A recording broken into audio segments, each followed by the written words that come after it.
Hello and welcome to a video with me, Raindell, and today we are having fun in class matches. Unfortunately, I had to miss my matches this weekend, which means I no longer really have a shot to be in the top 100, so I decided to take Winter Vinera in battle and just have fun with the build. So this is the setup that we're running. We have two Earth characters benefiting from Vinera's master ability, and then the idea is I wanted to have a team that could tank the Kains because everybody runs Kain. So I wanted a team that could actually fight him on somewhat equal ground. So Kilphe is there to really tank a bunch of physical attacks and lower the enemy's resistances to magic, and then possibly fight evasion teams with her 100% accuracy abilities. So that's what she's there for. She's in as a white mage, so she can heal our team back up as well. Then we have Winter Vinera, and two things. You'll notice she does quite a bit of damage in this video, but her bravery is only at 70, so it could be much higher than that. And also, she's at 89. Her abilities are mainly at level 15 to 20. They're not all maxed, so we could see improvements here. So the damage you see is not her full potential. But even then, she already has quite a bit of defense at 42 and then almost 5000 HP. So she's pretty damn tanky, and she still deals decent damage. Then we have Ellshra. It's the same setup I've been running in the previous video if you've watched that one. So she's there with a really high amount of magic and a lot of accuracy that she can have from the Alexandrite Ring, and then the ability from the Wolf Hairband. So she's able to somewhat reliably hit evasion units, and that's the reason why she's there. She also one-shots Kain generally, but she's also very, very squishy. So if she gets hit, she goes down. So that's the team. Let's immediately jump into combat. Alright, so for our first battle here, we are fighting Kain, along with Grace, which is a fantastic MR unit to bring into those class matches. Grace has the advantage of having really high resistances and full life, which is a great tool in her kit. She's not a quickener, so if you're practiced with quicken teams, you might find those more useful, but she's still a really, really good unit. And then a Halloween Rairyuu. And I found this match very interesting because it's a slugfest. Everybody just goes in the middle and hit each other. And while a lot of class match or live PvP battles in general are staring contests that eventually end with an engage, I thought this one went into combat really fast, and that was interesting. So I'm looking at my enemies' vision cards, HP, attack, and etc. at the beginning, and I notice two main things, really. The first one is their Kain is built for a ton of damage. He has over 1000 points of attack, so he is scary. But the other thing is their Rairyuu only has a little bit over 600 points of magic. So he's built to be very tanky, but he won't do as much damage as what we're used to seeing from this character. And that's rather reassuring. It influences some of the decisions I make. So, Winter Vinera. First thing, I use her Iron Body stance because she's on the side of Kain and I don't want her getting one-punched. That extra 15 defense and 500 HP really plays its part. Now we're at over 5k HP and 57 defense. That should allow us to take a couple hits from Kain without going down.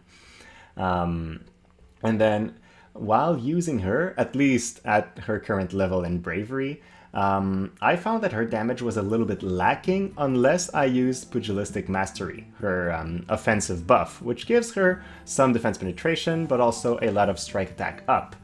So ideally, before the fight breaks down, I want to be able to cast this as well. So, back to the actual combat. I moved Ellshra here at 9 squares away from Halloween Rairyuu because he has a move of 3 and his longest range attack, which is Drain Evocation, has a range of 5. So I know I'm safe from that position and I'm ready to quicken Kilphe or go on the offensive myself.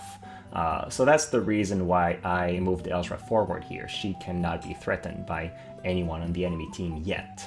And my idea is I want Kilphe to be the one to make contact with the enemy team. I want her to take a couple hits and then allow Winter Vinera and possibly Ellshra to go offensively.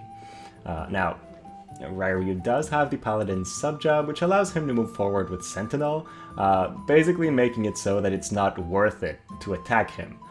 Right, so I take a look, and my Holy would only do 500 damage. I don't care much about doing really small portion of his HP and damage, so instead, I decide to cast Shell on Ellshra. And my thinking here is, normally I would never do that, because I figure Halloween Rairyuu would just kill her nonetheless. But since he has a fairly low amount of magic attack, I feel like he might not be able to kill her in one go with a shell. So I'm taking a gamble that she might be able to survive thanks to his build being more tailored towards tankiness. So now I move forward again, and I'm ready to fight here. My Winter Vinera is flanking and ready to come in from the side, while Kilphe is buffed up and ready to just be in the middle and tank a couple hits. So this is a good position. Although, now that Halloween Rairyuu has advanced, Ellshra is in his range. So if I want to keep her safe, I need to move her back 3 squares since he just moved forward 3 squares. So I'm kind of counting the distance just to make sure that she remains safe. So here I'm wondering, should I begin casting a Quicken? Should I try to do that? But then I realized that with the height differences, she can't reach. And that's the drawback of top view from the top, is sometimes you lose track of height a little bit. So you really need to be familiar with the map to see it properly. And then there are some color differences in the tiles, but it's still a little bit tricky. Sometimes it can get confusing. That's part of the reason why I really love using units with a lot of jump, because I can somehow alleviate my lack of knowledge in terms of the map's height differences. So here my opponent decides to go on the offensive. So he's the one who gives the first blow, and he probably notices he doesn't do that much damage to Kilphe, so he decides to poison her. And his poison is very, very strong. As you'll see as the fight progresses, it deals over 1000 damage per tick. So he's basically putting a timer on Kilphe unless I can heal her back up. Now, with her buff, Winter Vinera does over half of Halloween Rairyuu's HP, which is pretty nice. It's a lot of damage coming in. Now, it is tough to kill basically anyone on their team, though, because both Rairyuu and Kain have Immortal Spirit on. So they need to be killed several times before they die, and then they also have access to full life from Grace. So I know that it's not going to be a early damage check. It's more about a long fight where the one who tanks the other's offensive the longest will win. He moves his Grace within 3 squares of Halloween Rairyuu, which means he can cast full life from there. But still, he's the only target that I can easily hit, so I figure it's worth it to try to take him out immediately. Ellshra does a ton of damage, that is what she does, so she just comes in and procs the Courage, and then we finish him off with a basic hit. Unfortunately, we did not focus on healing Kilphe though, so she's still taking a lot of damage, and now she's in a range where she's easy to kill for our opponent. So he moves forward with Kain. He could, from there, hit Vinera or hit Kilphe, but he decides to go for Kilphe, which I think is a wise move, because now with the HP she has remaining, she will die from the next poison tick. So that's pretty relevant. At that point, I would like to kill Grace. If I had an option that would do that, it's what I would pick. So I try to position myself to see that damage, but I realize that I don't have enough to kill her outright. Even though Doton ignores resistances, we just don't have enough attack to do it. So I settle for an attack on Kain just to get him a little bit lower, but it would not have been my number one choice if I had the option. And the main reason for that is I would like to prevent full life. Because I know that if he comes back, it's a bit more damage I have to do. And also, I can't take out Kain so easily. He has Immortal Spirit, and he also has the Auto Revive from Rairyuu's TMR. So I need to kill him a lot of times before I'm actually rid of him. So here we do proc his Courage, and then heal back up the HP we lost from Hazard Slash. And that's a nice interaction from the Rune Knight job, where you lose HP with some of your moves, but if you manage to survive having a period with low HP, you can heal back up with Drain Evocation afterwards. So here, he does get the full life off. That's pretty unfortunate. And with his Rairyuu, he decides to go after Ellshra. And here, notice, we barely survived. Had he got a crit, we would be dead. But also, had we not cast Shell in the beginning of the fight, he would be dead. So our Shell did come in handy here.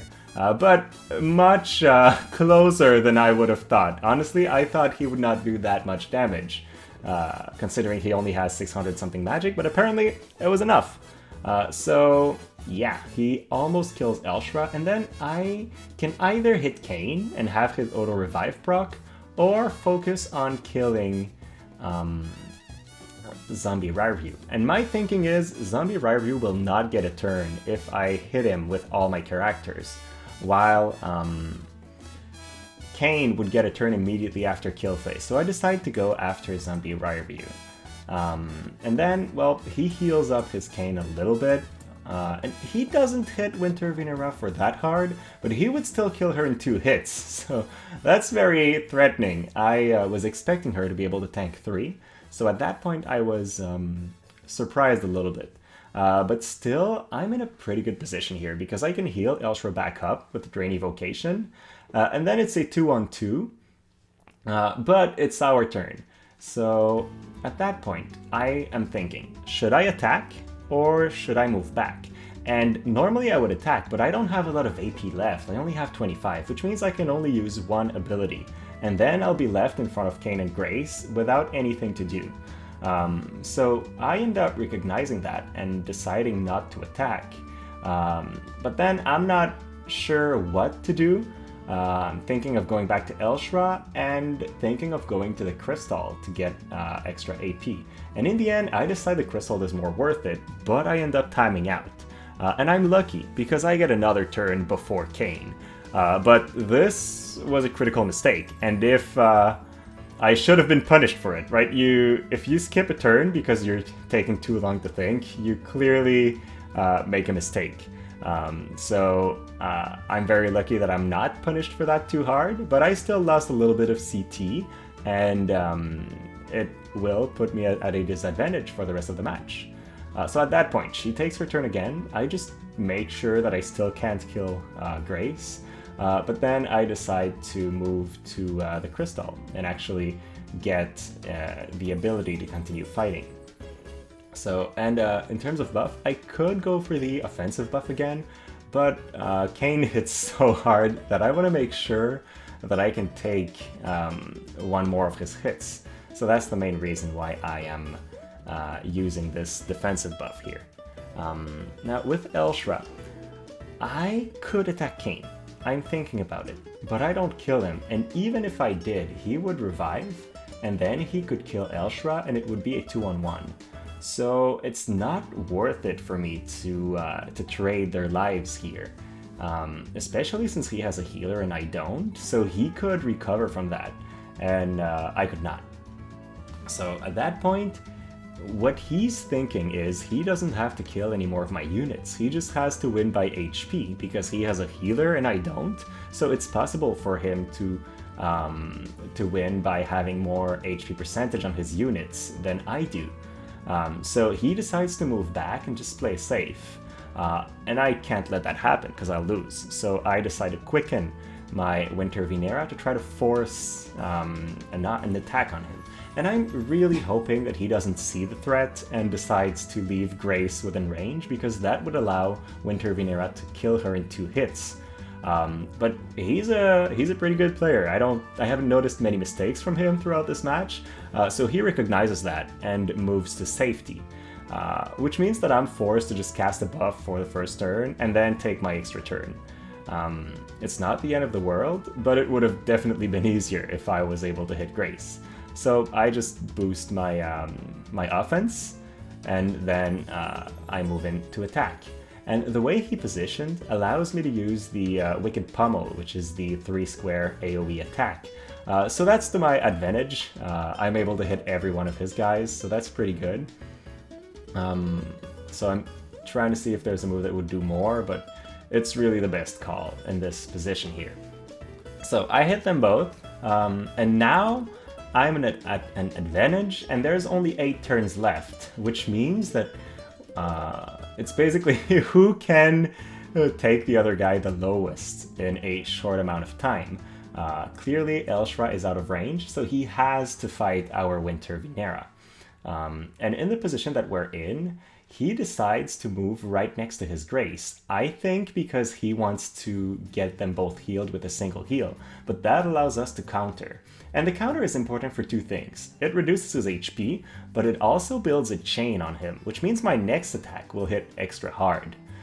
So while it allows him to heal both his units with 1 spell, it ended up backfiring on him because we had the counter.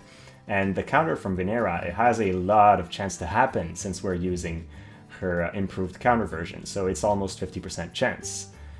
So we get the last turn on Winter Vinera, and we can use Wicked Pummel here for 4,000 damage on Kain. That would almost one-shot him. Actually, with the crit, it would. So it's pretty impressive. He does get the auto revive, but we win by having more HP on our units than he does. Alright, and here's the second match, and again, we're fighting a Kain and a Grace, but this time with Delita. And it's another match that I found interesting, because we're fighting rather tanky characters in the enemy team. And again, we're fighting Kain, and this is a team designed to try to hold off Kain's offensive and survive it. So I thought it would be interesting to just show off mages against him. And I've been fighting Kain almost in 90% of my matches. He's always there. So I figure most people must be running into Kain frequently, since it's the case for me. So here I'm, again, taking a look at their vision cards first, and he seems to be built to fight other Pierce teams. He has Pierce Resistance and then Accuracy for the evasion teams that are around. And that's really positive for us because 2 of his vision cards don't really impact our team.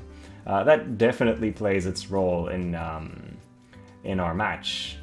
So again, with Winter Vinera, the first thing I want to do is use Iron Body Stance, and it's even more important in this battle because they don't really have a magic attacker. So all of their damage will be coming on through their physical attacks. So here is Kain. He's thinking about attacking me right from the bat, and he has 1074 attack, so he hits really hard, but he probably takes a look at his attack and figures it's not enough to be worth putting him out of position early. So he decides to use Immortal Spirit, typical paladin skill, and a very, very good one.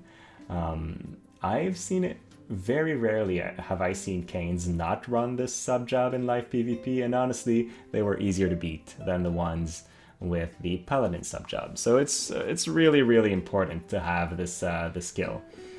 So he moves his Grace forward, and then begins buffing with Delita as well. So all of his characters will have to be killed more than once. And then we resolve our shields, so we're ready to have Kilphe tank a couple attacks. And he decides to move Delita to boost Delita's agility, which is interesting. It's not what I would have expected from Grace. I would have thought a shell would come out, but it's an interesting choice. I think he's trying to go for the silence, possibly, but then Kilphe has an innate 50% silence resistance, so even though his skill has 67% to a chance to silence, it's not guaranteed on Kilphe. It has less chance of proccing than it does the opposite.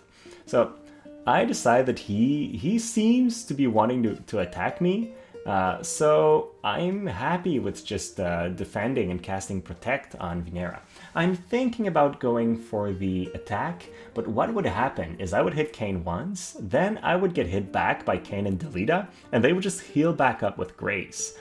So I would end up losing Vinera for no reason. So I decided to just stay back and buff and let him do the early steps.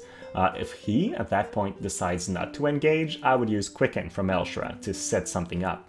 But as it stands, he does decide to attack. So his Kain moves to the side, which is a pretty good position. It allows him to not be in Kilphe's range while still attacking us. So I think that's a pretty valuable strategy. And then he moves his Delita forward, and I'm pretty sure, again, that what he wants to do is silence Kilphe so that she can't keep doing her job as the match moves on. So he uses his limit break once he's done thinking. It takes a short while, but he does get to it. And then we are lucky, quote unquote, that it doesn't silence us. Had it worked, the match would have been drastically different because we would lose Kilphe for 3 turns, and 3 turns is a long time for this game mode. And then we don't have a way of recovering from silence if the only character with Izuna is the one silenced. So it would be pretty bad. I'm pretty happy though that Kilphe is casting Protect and that the Protect resolves before Kain's attack lands. And that's kind of a drawback of delayed attacks like Jump, because not only can it miss if you don't have the time to land, but spells and other things can also resolve while you're in the air. In a way, it can be an advantage. You can dodge enemy turns by being in the air, but in this instance, it led us to taking a lot less damage. Healing will be reduced on us, but I don't think that's the end of the world. Our team comp is not really built around healing a whole lot. We do have that option, but it's not what we want to do all the time. So here I'm thinking, I could kill Delita, or I could go for Grace, but again, I can't kill Grace in one hit. So I don't really see why I'd focus on that. Instead, I decided to proc Courage on Delita, knowing that I have Kilphe coming right up and able to kill him. I'm evaluating, should I do Energy Buster? But their Grace is just immune to magic, so there's no reason to do that. I decided to just use a basic attack and save up my abilities. She does have a lot of AP, it probably doesn't matter much. But I was pretty happy with that turn of event. Now, I made a mistake when I moved Vinera, because I could have attacked Delita from another position and not allow Kain to do the AoE. So all the damage that Vinera took here was unnecessary and just an impact of me not reading the game flow properly. So had I just figured that his Kain was coming up, I would not have moved there. So that's a pretty important mistake from me. But let's continue on. So I move Ellshra forward and decide to hit Grace, and I'm trying to scare her away so I can focus on Kain with everyone on my team. Now at that point, she can cast Full Life. It's the main thing Grace provides in this team, and obviously it's what she does. So she ends up moving backwards, which would force me to chase her and be stuck in between her characters if I try to kill Grace. But at that point, I don't really have a reason to kill Grace. I could, but she's already cast Full Life, so all she can provide now is healing, and that doesn't threaten me as much. So I don't think it would be a wise idea to focus on her. Instead, let's try to kill the carry she revived before he does much more. And I think that's much more important, especially since I know Ellshra's coming up, so she can finish him off before he gets this extra life. And that's one thing about Full Life. If you're casting it on squishy targets, like your damage carries, and they don't get a turn immediately, you can just kill them in one hit. But here, his full life did have an impact on the match, even though Delita did not get a turn, because it forced 2 of our attacks on him. And had that not happened, those 2 attacks would have put Kain at 1 HP with Courage procced, and then he would be really easy to kill. So while the full life didn't give Delita extra turns, it was still pretty impactful. So then he moves with his Kain, and he has a choice of who he wants to kill. He could have killed Ellshra, could have hit Kilphe, or could have killed Vinera, and he chooses Vinera, probably to protect his Grace. Honestly, I'm happy with that choice, because I would not want him to kill Ellshra. She's the one that can deal the most damage to Kain, so he basically left her alive, which really plays to our advantage. Now I use my limit break because it's the easiest way to deal a lot of damage, since it shreds magic resistance, and in this game mode where people have extra magic resistance, that sort of alleviates the map effect a little bit. So here with Ellshra, I kind of made a mistake last turn. I tried to run away from Kain, but I was actually still in his range, and now I'm forced to move back in, whereas if I had moved back a little bit less, I could just hit him and then run away here. But hey, I'm forced to move back in and attack him, proccing his Courage. And now he has 2 choices. He can use a basic attack on Ellshra, or he can try to run away. And he decides to run away. I don't think his basic attack would have killed Ellshra, and had he had a lot of AP left, I would not have moved Ellshra back in, because he would have just killed me, and then with Kilphe being slowed, she wouldn't have had enough time to really intervene again in this battle. So he moves backward and tries to heal himself, but honestly, I'm not sure he expects the damage Ellshra can do, because this healing is not nearly enough to keep him alive. I can just drain evocation him again for a ton of damage and kill him. And that's what I do. And at that point, the battle is won. There's no real way for his Grace to kill everyone on our team or revive someone and keep them alive. And I can just heal back up. So my opponent recognizes that and concedes momentarily. So this was another pretty nice win. Alright, so that was it. I was surprised by this team's performance overall, because I didn't really have time to practice it ahead of time. I just wanted to try a unit I was excited for in battle. If you enjoy this kind of content, please leave a comment. Let me know what else you'd like to see. I really enjoy live PvP, but I haven't made much content about it yet. And then, as always, if you want to see more of those videos, please like and subscribe. It will make it more likely that they show up in your feed in the future. And thank you so much for watching, and have a great rest of your day.